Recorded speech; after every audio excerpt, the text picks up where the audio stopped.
Isang mapagpalang araw po muli sa ating lahat. So, welcome back to our 365 daily devotion. So, today is July 6, Saturday, and this is our second to last installment of our current series, which is Teach Us to Number Our Days, diba? So, our topic for today is I Have Fought the Good Fight. Diba?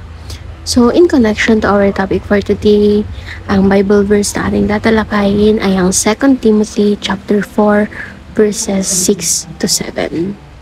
So, itong 2 Timothy is nakafocus siya dito sa story ni Paul kasi si Timothy or si Timoteo ay super na-inspire siya kay Paul, diba? So, itong topic na to is about Paul. Yan. So, in New International Version, for I am already being poured out like a drink offering, and the time for any departure is near. I have fought the good fight, I have finished the race, and I have kept the faith.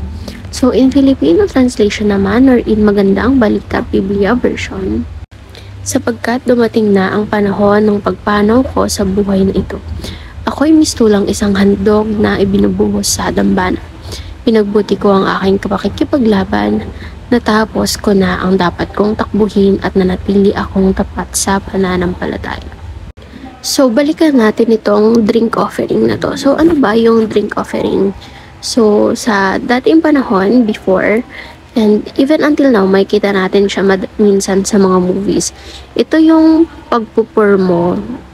Ito before, in a biblical perspective, may dambana tapos pinupur nila doon yung mamahaling alak, mamahaling pabango, or yung kahit anong in any liquid form na mahalaga sa'yo or alam mong mamahalin na pag-aari mo. Tapos ibubuhos mo doon kasi nga to show na mas mahalaga sa'yo yung sinasamba mo, or in that case, si Lord or yung dambana, kaysa dun sa mamahaling pabango or alak na pag-aari mo. Kaya mo siya ibinubuhos dun.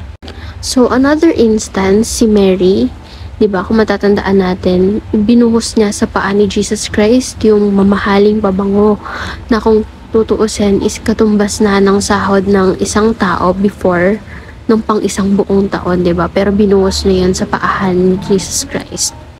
So, minsan, may makikita rin tayong ganitong instances sa mga movies, diba? Yung may isa ko napanood before na k-drama, yung Scarlet Heart Trio, kung alam niyo rin siya. So, yung mga patay doon, kasi maraming namamatay sa series na yun. So, yung mga nila doon, diba parang inano sa lupa. Tapos, every time nagvi-visit sila doon is nagpupur sila ng mga alak. Kasi before, diba, yung mga alak sa panahon nila is mahal, ganyan. So, iilan lang din yung nakakapag-possess noon dahil nga mahal and, ayun, diba, parang yung mga privilege lang yung nagkakaroon ng ganun. So, para mas mapalawak pa itong talakayan natin, is proceed tayo sa ating teaching. Number 1, Paul fought a good fight. So, sinabi nga rito sa verse, I have fought a good fight. So, before pa siya pugutan ng ulo ni Emperor, nakalimutan ko na yung pangalan. Emperor Hero ba yun? So, basta before siya mamatay, di ba?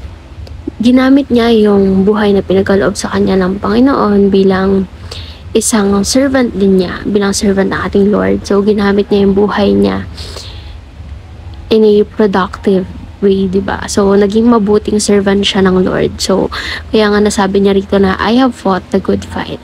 So, we can also prove this dahil nga si Timoteo or si Timothy, diba?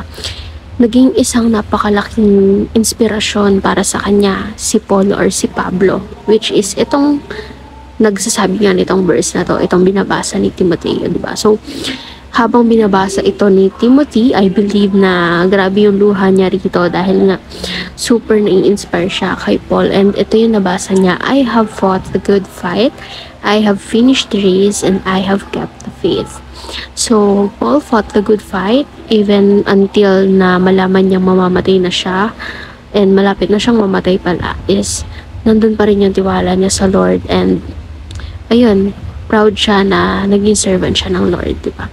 So, number 2, Paul finished the race. So, sa kanya-kanya nating buhay, mayroon tayong mga kanya-kanyang karera or pagsubok, di ba? So, yung kay Paul bilang isang alagad ng Diyos, gaya nga nasabi ko kanina, is nagamit niya in a productive way yung buhay na ipinagkaloob sa kanya bilang isang servant ng Lord. And that is how he finished the race. That is how he finished his life, accomplishing the God-given mission that he had, di ba? So, ganitong mga story yung nakaka-inspire ba sa akin, especially on times na super down na tayo and feeling natin wala na tayong may aambag dito sa mundo. So, I think this is an inspirational message not only to Timothy but also to us, especially the young generation now na parang hindi na natin nagagamit ng mas maayos yung buhay natin or parang nasasayang lang yung mga araw natin dito sa mundo kasi nga mas inuuna natin gawin yung mga bagay na hindi nakakapagbigay glory sa ating Lord, diba? So, number 3, Paul kept the faith. So, gaya nga nasabi ko kanina, even though alam na niya na malapit na siyang mamatay, he still kept his faith sa ating Lord, sa ating Panginoon, diba? So, nabuhay siya ng may pananampalataya sa Lord and namatay siya ng may pananampalataya sa Lord. So, that is one of the reasons why ginawa rin siyang servant ng Lord. Kasi, yung faith niya is nandun palagi, di ba? Mapa happy times or sad times man ng buhay niya, he still kept the faith onto our Lord, di ba? So, ito yung mga dapat nating tinutularan and ganitong mga story dapat yung pinagtutuunan natin ng oras para basahin, di ba? And super marami talaga tayo malalaman or matututunan sa pagbabasa nitong Bible, hindi lang dito sa story ni Paul but all throughout the Bible, which is why ini-encourage nga tayo na magbasa tayo ng Bible araw-araw, especially pagkagising natin, isik agad natin yung presence ni God sa atin by reading the Bible and through praying. So, ngayon naman is proceed tayo sa ating application. Number 1, start our journey with the end in mind. Number 2, seek to be a servant of King Jesus. Number 3, save one productive day at a time. So, by now, for our discussion part, after watching this devotion, we should identify how, or we should have learned, how does Paul's letter of departure challenge us to serve the King Jesus.